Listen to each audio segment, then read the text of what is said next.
The concept for the Outer Worlds 2 seems very generic and simple on paper. Take the Outer Worlds 1 and expand on it. Make it bigger, make it more pretty to look at, make the tone even more Outer Worldsy. I think Obsidian has done all those things here in the Outer Worlds 2, but also a lot more, because they've been doing this for a while now. There's a direct progression for this studio now, beginning with the Outer Worlds, releasing Avowed just a few months ago, and now with the Outer Worlds 2, with each game getting bigger and better and more refined along the way. In conversations online from what I've seen, I think many people have doubted Obsidian's capabilities of releasing a first-person RPG that is a true AAA experience, while also maybe recreating some of the magic they had in their previous work with Fallout New Vegas.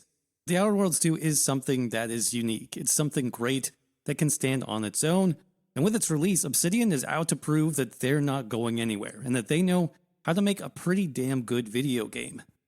Hey everybody, welcome back to the channel. My name is Hack, and this is our review for the Outer Worlds 2, which we've been playing over the past week and a half or so. Definitely got a lot to talk about with this game, and we also have several guides and builds available on the channel for those of you that want to check this one out.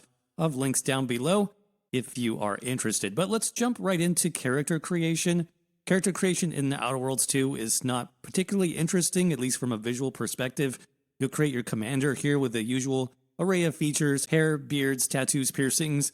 Surprisingly though, you can also customize a set of robotic limbs for yourself, which doesn't seem to have any story significance that I can tell, but it does play well into the aesthetics of the world, where several characters you meet and even your own party's companions have robotic limbs or even grafted limbs as part of their own backstories. We'll talk more about companions later, but the real star of character creation here in the Outer Worlds 2 is the choices you make in terms of your background and your traits. Backgrounds in this game give your character, well, basically a background, obviously. It's essentially your origin story in brief, describing what you did before you became a member of the Earth Directorate, which is your current position and faction. Some background options include the Lawbringer, described as a champion of the people, whether they like it or not, and a professor who specialized in archaeology, with a high rate of success for finding artifacts. Your background does have a somewhat limited impact on your playthrough though, turning into a handful of speech checks, and it seems to serve more as, your personal headcanon to your history, which is not a bad thing at all. What's more impactful, however, is your selection of starting traits. Here you can select a positive trait to start off with, including options like Brilliant for an early boost to your skill points, Nimble for increased combat sprint speed, or Suave for a discount with all vendors. These traits have a real impact on your playthrough, so you do want to think about these before moving on. What I love here is that you can actually choose a second positive trait if you want to, but doing so will force you to pick a negative trait as well. Negative traits here include Dumb, which reduces the amount of skills you can level up, Sickly, which reduces your base health, and the Abrasive trait, which limits your possible progression with the game's factions. By choosing 2 positive traits and 1 negative along with your background, you've really fleshed out a complete starting character here with an origin and a specific set of pros and cons, which does feel quite nice. Skills are also a big deal in the Outer Worlds 2, with 12 options in total, allowing you to improve your build even further in specific areas, such as guns, melee, sneak, speech, engineering, lockpicking, and more. I really appreciate the update that Obsidian made here to the skills over the original game, specifically combining some categories into one, like the guns category, for example, but also that all skills have both primary and secondary bonuses, which can improve your build further beyond the basics of what that skill would normally do, meaning skills are always useful even outside of their primary purpose. For example, speech obviously gives you better dialogue choices, but it also improves your damage versus human targets. Engineering lets you tinker with things and unlock mechanical doors as its primary purpose, but it also increases your damage versus mechanical enemies. And this adds yet another layer of depth and complexity to character designs and builds, which I really appreciated. The biggest thing about character creation, though, and what Obsidian has leaned into heavily here, is that once you create your character and you've moved beyond the tutorial area, your choices are permanent.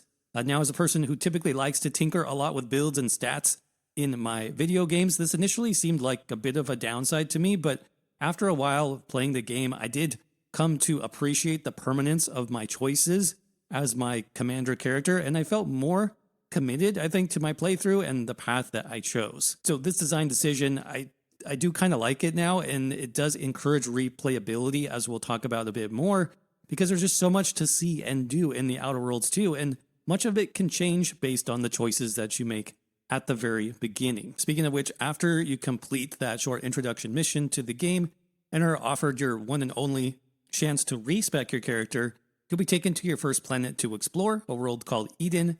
And stepping out from your ship and setting foot on the ground, you'll finally get a real idea of the sheer scope of this game's size in comparison to the original.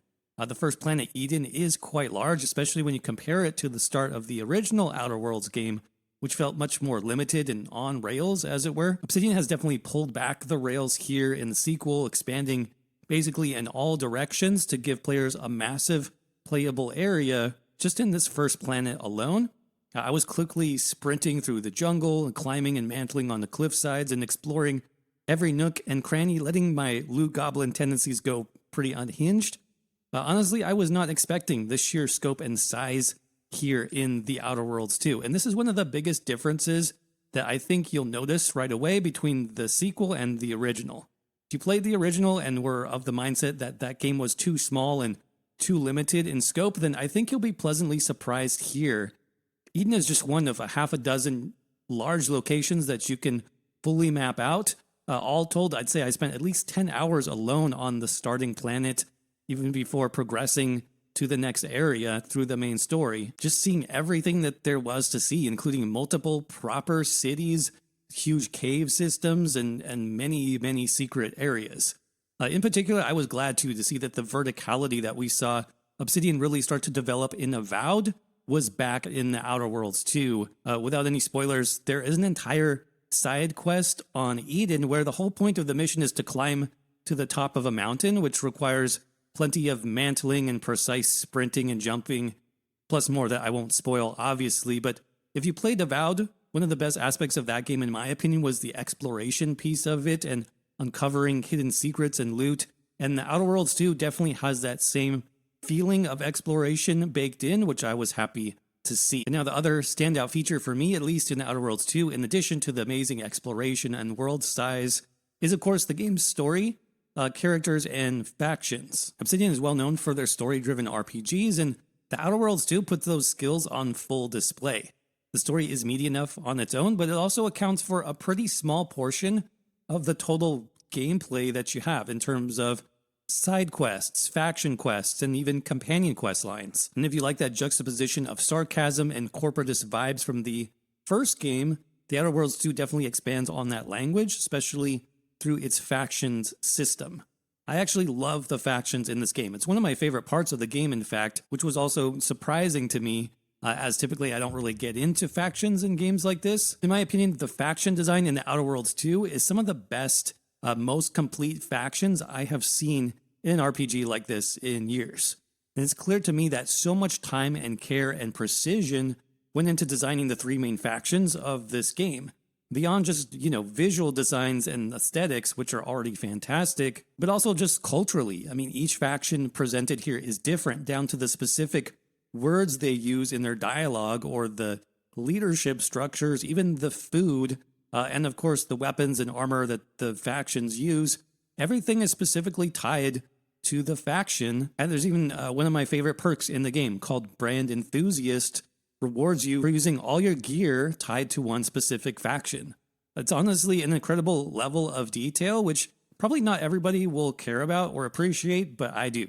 Obsidian nailed it. Like I said, each faction is different, and there really is no, quote, good faction here, other than your starting faction a bit, the Earth Directorate, but even they might have a few secrets hidden in shades of gray in terms of story development. But in terms of those main three factions, Auntie's Choice has this sort of amalgam of corporate greed tied in with spacer or scrapper vibes. They're always scrounging for different pieces of technology and basically use every possible thing to their advantage, even when it comes to taming creatures on the various planets, grafting creature parts to their soldiers, as you'll even see with one of your companions. I just love this kind of scrappy vibe combined with the overt corporate shill and advertising themes that you'll see also when you get to their main hub in the game.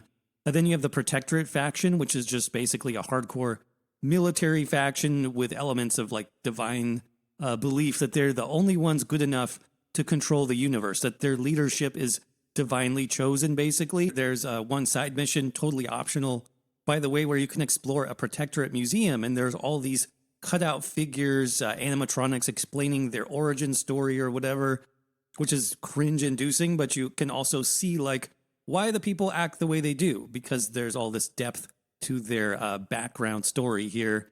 And finally, you have the Order faction, which has their own religion, essentially, which is based on mathematical calculations. They believe they can predict future events down to the millisecond, but they're also one of the more advanced factions in terms of technology, and you can get some really amazing weapons and armor when you collaborate with them. They have this kind of clockwork aesthetic, which features a lot of gold and clocks and gears and all that, which just makes sense for them, and this sense of everything has a chosen time and place in terms of, quote, the plan. But yeah, there's so much I could dive into in terms of factions. I really only had time to explore one faction completely because there's multiple locations and quest chains specific for each one.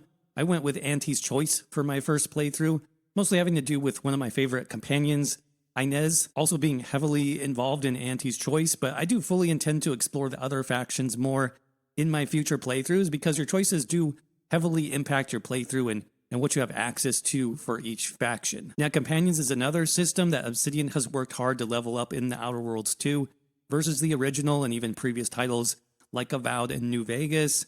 The Companions here are deep, both in terms of emotional connections to you, the player, with the companion missions, and also customization and combat style to a degree.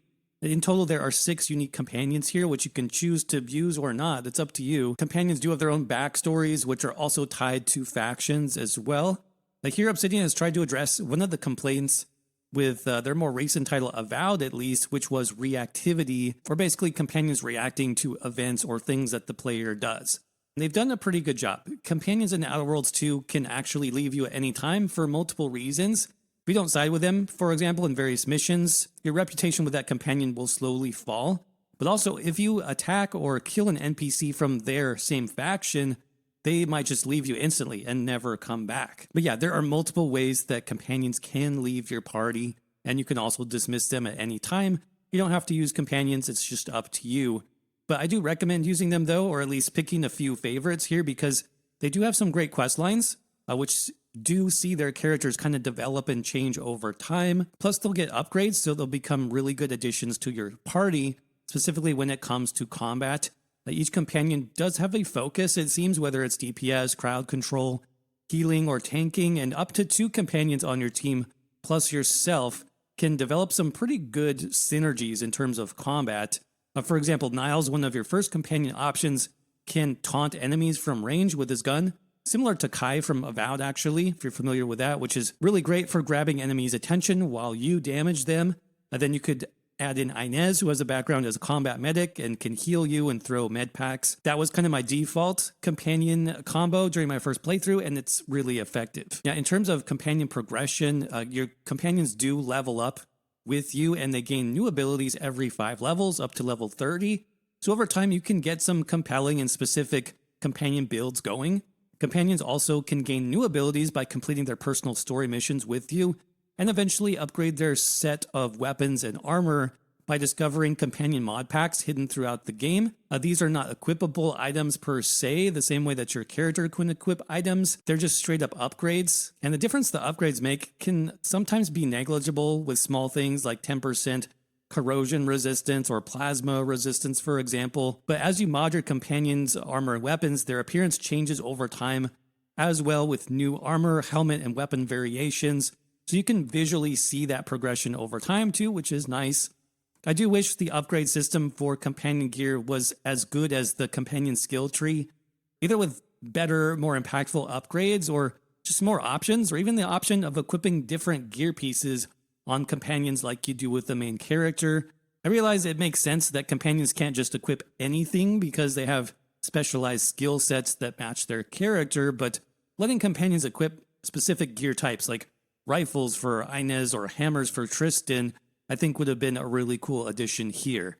But as I've said, your companions do have special abilities that can be activated in combat once you've filled up a special charge meter, and various perks and even items can help you fill that companion charge even faster. So combining two companion abilities along with your own combat preferences to form a solid team is a really fun process in the Outer Worlds too. So while you don't have to engage with companions, I definitely do recommend it. But speaking of combat, this is another area where the Outer Worlds 2 really shines in my opinion. The amount of weapon and armor variety in this game has increased significantly versus the original, but importantly, weapons just feel better too. I read in an article recently about how Obsidian didn't particularly like some of the feedback that they had gotten from players regarding combat feel in the first game, and so they actually reached out to a group of Halo developers to help them focus in and improve some of the combat gameplay mechanics. You definitely feel an improvement over the original game. The weapons feel more weighty, from pistols to rifles to blades and even science weapons. They all feel really good to use. There are plenty of great options here too, though I went with a pistol, a gunslinger style build my first time around, which was devastating, especially when combined with the game's returning tactical time dilation device that slows down time, making it easier for you to pull off headshots and such. And eventually, as the game opened up more, I transitioned to a unique sniper rifle that I had obtained from one of the game's factions, which opened up a completely new style of combat from a huge distance, which also worked great on some of the game's larger maps, which you encounter later on. And I will say that just due to how maps and encounters are set up in the Outer Worlds 2, that melee builds might have a bit of a disadvantage, too much disadvantage at times, because you're obviously wide open to taking all types of damage from enemy snipers and heavy gunners, which will shred your health very quickly if you don't use cover, and that tactical time dilation gadget, which just works better for range builds. There are perks and armor sets which help to offset this obviously, but if you're new to the series or you just want an easy build, a combination of pistol for medium range and sniper rifle for long range is incredibly good in this game. Now I will speak briefly about performance, as I had almost no technical issues during my playthrough with the Outer Worlds 2 at all. That's playing on a relatively high-end PC using the Steam version of the game, but it seems well optimized with solid frame rates, and only once ever did I crash in my over 60 hours of playtime, which was before the devs put in a review patch, so that single crash may have well been already fixed at this point. Loading times in the Outer Worlds 2 were also pretty fast once I was actually in the game and playing, and I greatly appreciate the lack of loading screens. But for the most part, you will only load when you're transitioning from one planet to the next, and occasionally a larger space like a full-on military base or a cave system or something like that. But generally when it comes to the open world areas and cities, zero load screens. It feels like there was definitely some conscious effort put into place here in terms of level design to just make things flow as much as possible without loading into new areas, which is really appreciated. So yeah, no glaring performance issues for me on PC at least. I did encounter a few bugs, nothing game-breaking. I had like 2 to 3 dialogue lines show up where the voiceover didn't play, so it was just, the text on screen.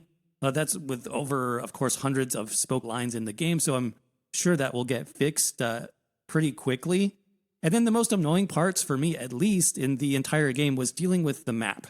And now the map is not terrible, but it is a little clunky at times, specifically the fast travel points, which often overlap with quest markers, so sometimes it's difficult to click on the right fast travel marker. I kept wanting to highlight and click on the quest instead. Also, once the game opens up more and you start traveling between planets more frequently, which you do a lot with the companion missions, for example, the game does get a bit of that Starfield loading screen vibe, only because you're transitioning so much between the solar system map to your ship, and then to the planet map, then back to the ship, then back to the solar system map, back to the ship, back to the planet. So I think there's definitely some wasted steps here that could get cleaned up, for example.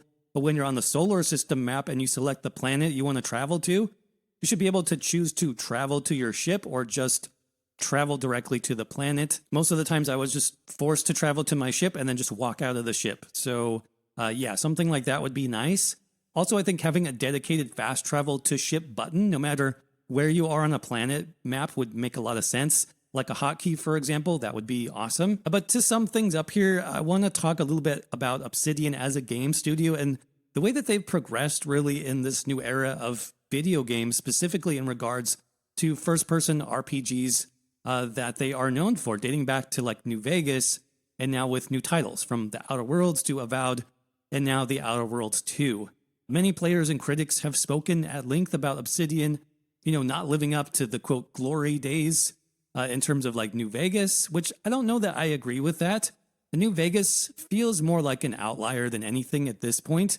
An incredible game for sure, especially for that time period that it was in, following Bethesda's Fallout series. New Vegas was really so unique and so much a product of that specific moment in time that you really can't recreate that same experience again in the same way. And so I don't think that criticism is quite fair.